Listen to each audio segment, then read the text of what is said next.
정민이 아빠가 개파기해가지고 살 수가 없었으니까 술만 먹고 들어와서 너무 행패를 부리고 그 생활을 10년을 가까이 살았어요. 정민이가 맨날 바닥에다가 엄마 그냥 도망가, 엄마 그냥 도망가 막 그렇게 막 글씨를 쓰는 거예요. 방바닥에다가. 그럼 너는 어떻게 해? 나는 또 내가 글씨를 써요. 그러면 엄마 나는 괜찮으니까 엄마 도망가라고. 어머. 나는 어떻게든지 괜찮다고 막 그렇게 하면 정말 나만 나았던 것 같아요.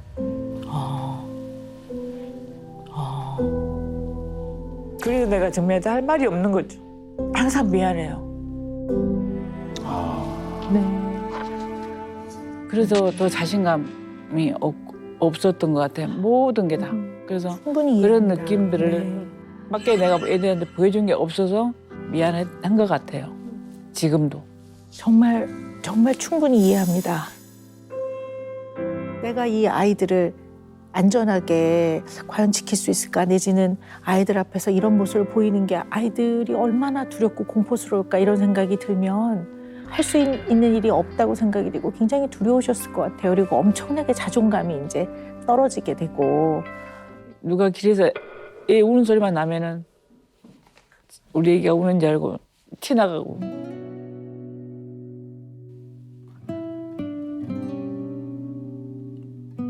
진짜 사는 게 아니었죠. 오늘은 어떻게 안 맞고 사나? 오늘은 밥 제대로 먹었나? 항상 애들한테가 생각은 있었죠. 이게 이제 battered wife syndrome이라고 하는데 매 맞는 아내였던 거예요. 매 맞는 아내. 이러면 얼마나 공포스럽고 두렵고 힘들었을까 뭐 이런 생각을 해보는 거죠. 이게 폭력을 하는 사람들은 자기들 나름대로 언제나 이유가 있어요. 근데 그 이유는 말도 안 되는 거예요. 어떻게 해도 이 상황을 피할 수가 없다고 생각되기 때문에 너무 불안하다. 네, 너무 불안하고 무력해져요. 내가 할 수 있는 게 없는 거예요. 내가 할 수 있는 일이 없다고 생각이 돼요. 이게 반복이 되면. 심지어는 내가 보호해야 할 나의 자녀마저 내가 보호하는데 아무것도 할 수 있는 일이 없다고 느껴지면 처참한 거야, 처참. 전 정민 씨한테도 좀 궁금한 게 있는데요. 이 아이의 마음이 어땠을까? 왜 같이 도망가가 아니었을까요, 진짜? 엄마가 계속 저희 때문에 못 가시니까 그 당시 엄마가 자립할 수 있는 능력은 안 되고 또 저희까지 데리고 나가는 건 어려운데 아빠가 미우니까 저희도 미워하셨거든요. 그러니까 저희 때문에 엄마가 헤어지지 못하고 이렇게 고통을 받고 산다고 생각하셔서 근데 사실 엄마를 위해서도 있지만 솔직히 말씀드리면 저도 너무 고통스러우니까 그걸 매번 반복해서 봐야 하고 아 이걸 그만 보고 싶다라는 게 되게 크고 물론 엄마만큼 제가 그 고통을 다 헤아릴 수 없겠지만 이미 과거고 지나갔고 또 얼마 전에 또 돌아가셨어요. 친아빠께서는. 그리고 언제까지 그렇게 계속 살 수는 없잖아요. 엄마가 그랬다는 이유로 나한테 미안해하고 죄인처럼 저는 그걸 원하지 않거든요. 네. 어머니가 나가신 다음에는 그 친아버지가 정민 씨하고 동생은 때리진 않으셨어요? 점점 천천히 서서히 오더라고요. 그래서 그걸 제가 남동생한테 한 번 더 했죠. 누나가 데리러 올게. 근데 저는 그게 더 상처예요. 그러니까 엄마가 저를 두고 가고 이런 것보다 뭐 한 번도 엄마를 원망해 본 적도 없었었고 근데 이제 여기에 이게 뜨겁게 남아있는 게 그건 것 같아요. 결국 똑같은 입장이 된 거죠. 거기서는 미래가 없고 저는 학교도 안 보내고 있었으니까 데리러 올게. 근데 예측이 되는 거죠. 아 내가 있을 때는 그걸 내가 막아줄 수 있지만 내가 없으면 어떻게 될지 알지만 지금으로서는 답이 없고 그렇다고 다 이렇게 다 주저앉을 수는 없잖아요. 그러니까 엄마한테 어떤 뭐 원망이나 뭐 미움이나 이런 게 한 번도 들어본 적이 없고 근데 남동생도 똑같이 얘기하더라고요. 누나가 미웠던 적이 없다라고. 근데 그게 그런 것 같아요. 왜냐면 너무 서로의 아픔을 가까이에서 잘 지켜봤기 때문에 누구를 원망하거나 그럴 수가 없는 게 그게 가족인 것 같고 없었던 일처럼 앞으로 나아가는 게 그것밖에는 방법이 없지 않나라는 생각이 들고. 아마 정민 씨는 1차적인 피해자가 아닌 것 같지만 엄마를 때리는 아버지를 보면 그건 역시도 굉장히 공포스럽습니다. 그렇게 굉장히 자존감이 떨어져요. 기본적으로 나라는 사람이 태어나서 조건과 관계없이 부모한테만큼은 가장 내가 사랑받고 소중한 사람이라는 여기서부터 인간의 존엄성이 시작이 되는 건데 그런데 굉장히 어려움이 있었을 거예요. 네.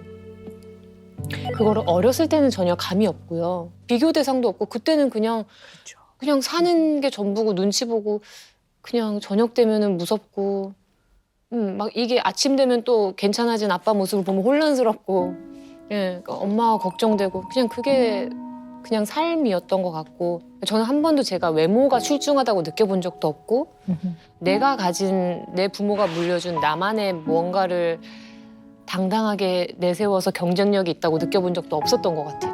그냥 항상 주변 연예인 친구들의 뭔가를 되게 따라가기 바빴고 막 내가 변해서 사람들 기준에 맞는 모습이 되게 바빴었고 근데 이제 나이가 들면서 내가 어렸을 때 좀 더 자존감이 높았더라면 이라는 생각을 하게 되죠. 그리고 이유를 찾아요. 왜 그럴까? 그러면 이제 저도 거슬러 어렸을 때로 가기는 가는데 그게 제 입장에서는 비겁해 보이는 거예요. 비겁해 보이는 거예요. 그걸 핑계대는 것 같고 뭐 어렸을 때 환경이 그랬으니까 부모님이 그랬으니까 라고 핑계를 대는 것 같아서 너무 중요한 얘기가 나왔는데요. 되게 이제 부모를 좀 좋아하는 마음이 있을 때 부모의 닮은 점을 느꼈을 때 굉장히 자긍심을 느껴요. 엄마를 사랑해요. 엄마를 좋아해요. 그 엄마가 무력하게 아빠한테 막 맞고 이런 모습을 보면 너무 가여운데 한편으로는 저러고 살지 이런 마음이 든단 말이에요. 그러면 내가 우리 엄마를 닮아서 이런 거 잘하거든요. 너 우리 아빠 딸이야. 나 우리 엄마 딸이거든. 이런 마음이 잘 안 생기는 거야. 이걸 이제 자긍심, 자존감 이렇게 본다면 정민 씨가 굉장히 그런 데에 대한 아주 깊은 타격, 마음의 어려움이 있는 거예요. 직접 그 상황에 있으면 뭐가 가장 고통스럽냐면요. 엄마는 엄마 몸을 써서 나를 막아주는데 저는 그럴 수 없는 게 되게 사실 인간적으로 되게 모멸감을 느끼거든요. 알아요. 내가 뛰쳐나가서 내 몸을 이렇게 해서 막으면 내가 조금 아프겠지만 막을 수 있겠다라는 생각이 드는데 그 순간 나는 그렇게까지는 용기가 안 나는 거예요. 그러면 그게 나 스스로가 너무 비참하고 그러니까 그 감정이 그 고통이 저한테는 제일 커요. 엄마가 날 막아주지 않았고 뭐 아빠가 어떻고 이것보다 내가 용기가 없었다라는 그 순간의 그 무력감과 그게 되게 큰 그 상황에서 아이는 뛰쳐나갈 수 없어요. 나라도 나서서 내 몸으로 막으면 엄마가 한 대라도 덜 맞을 텐데 나는 내가 맞아서 아플까 봐 이 상황이 너무 공포스러워서 뛰쳐나가서 막지 못한 본인을 자책한단 말이에요. 그리고 그걸로 인해서 나에 대한 정민 씨가 김정민이라는 자기 자신에 대해서 내 삶이 구질구질하고 치졸한 것 같고 내가 용기가 없는 사람인 것 같고 내가 좋지 않은 사람인 것 같다는 생각을 하게 되는 이러한 것들이 태어난 것 자체에 대한 인간의 존엄성을 흔들기 때문에 지금 정민 씨가 얘기한 건 너무나 중요한 얘기예요. 또 하나는 본인이 통제할 수 없는 상황이잖아요. 어린 시절에 아버지가 막 공격을 하는 거는 이 고통을 주는 사람으로부터 도망이 아니라 이 관계를 단절하고 내가 만들어 나가는 삶을 살 거야 이 마음 때문에 독립을 한 거예요. 이런 사람들은 공포와 두려움을 낮추기 위해서 이 모든 상황의 통제력을 본인이 갖고 오려고 해요. 타인에게 힘과 나의 어떠한 영향력을 과하게 주는 거를 과도한 통제라고 보는데요. 자기 자신을 과도하게 통제하는 사람들은요. 자기가 한 실수는 내가 저지른 거니 별 수 있나? 내가 책임져. 이런 마음이 되게 많아요. 그리고 가까운 사람도 통제해요. 그러니까 사실 어머니 옷 스타일부터 네 접시에 깍두기 2개 놓고 하나 드시면 나머지 한쪽 갖다 놓는 거 이런 것들도 네. 사실은 통제하는 면이 굉장히 많은 거예요. 어머니의 상황이 이해돼요. 누구라도 그런 상황에서는 많은 사람이 그럴 수 있었겠다라고 생각이 들어요. 근데 그거는 그렇게 생각하고 이해하는 거죠. 머리로. 실제 어머니의 딸인 정민 씨는 머리로는 이해하지만 진짜 일어났을 때는 정민 씨는 본능적으로는 버려진 거예요. 버려진 거예요. 맞아요. 무슨 말씀인지 알아요. 뭔가 혼자 남겨지는 거에 대한 그게 되게 예민해요. 딴 사람보다. 남자친구를 사귀는데 내가 이 친구가 싫어졌고 우리가 안 맞고 뭐 헤어져야 되겠다라고 마음을 먹어도 상대가 먼저 헤어지자고 하면 제가 잡아요. 뭔가 남겨지고 누군가가 떠난다는 거에 대한 그게 되게 좀 극도로 민감하게 반응하는 부분이 있더라고요. 네. 네. 정민 씨는 가까운 사람이 주는 그 공포감 그리고 버리지는 않을까 하는 유기에 대한 공포 이게 다 있어요. 그리고 마음 안에서는 굉장히 가까운 누군가가 생기면 마치 어린아이처럼 보호받고 사랑받고 가장 힘들 때 가서 어깨에 기대고 그러고 싶은 마음도 아주 많을 거예요. 의존적 욕구를 확 채워주는. 맞아요. 근데 그것도 드러내거나 인정하는 게 또 공포스러워, 기본적으로. 그래서 꽉 누르고 있어요, 제가 봤을 때. 맞아요. 저희 집은 그렇게 좋은 환경은 아니었어요, 아이들한테. 아주 폭력적인 아버지였어요. 그래서 저나 동생이나 저희 엄마나 다 신체적, 정서적으로 다 학대를 받았고 목공소에 가서 매를 놔주셨어요. 사이즈별로. 사이즈? 네, 굵기별로. 그리고 이제 화나는 부분 중에 하나가 밖에 나가서는 너무 좋은 아버지, 너무 좋은 남편이고 항상 피해자예요, 당신이. 주로 어릴 때는 음악하고 책으로 도피를 많이 했던 것 같아요. 유나 씨의 내면에 네. 어떻게 영향을 미쳤는지는 궁금해요. 약간 될 대로 되라 이런 기분이 항상 있었던 것 같고 굉장히 자기 파괴적이고 뭔가 폭력적인 부분도 있었던 것 같고 그것 때문에 평생 음악을 할 수밖에 그러니까 뭔가를 내뱉는 일을 하지 않으면 안 되는 그게 연결돼 있다고 생각이 돼요. 근데 우리 이런 생각을 한번 해보자고요. 원래 부모는 자녀를 사랑하고 보호해야 되잖아요. 네. 근데 나를 사랑해주고 보호해줘야 될 아버지가 나를 공격한단 말이죠. 네. 근데 이 아버지의 여러 가지 그런 아주 잔인하고 어떻게 보면 폭력적인 여러 가지 행동들 네. 예측이 안 되죠, 사실은. 어떤 날은 국이 뜨겁다고 때려. 네. 맞아요.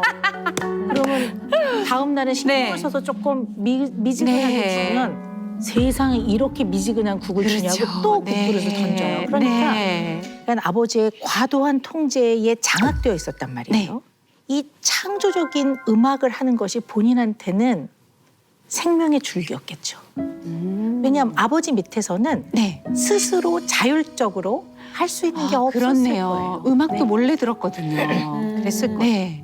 본인의 통제 하에 네. 장악을 하기 때문에 그리고 그 통제 안 들어오면 공격을 하니까 유나 씨 스스로 할 수 있는 게 없었을 거예요.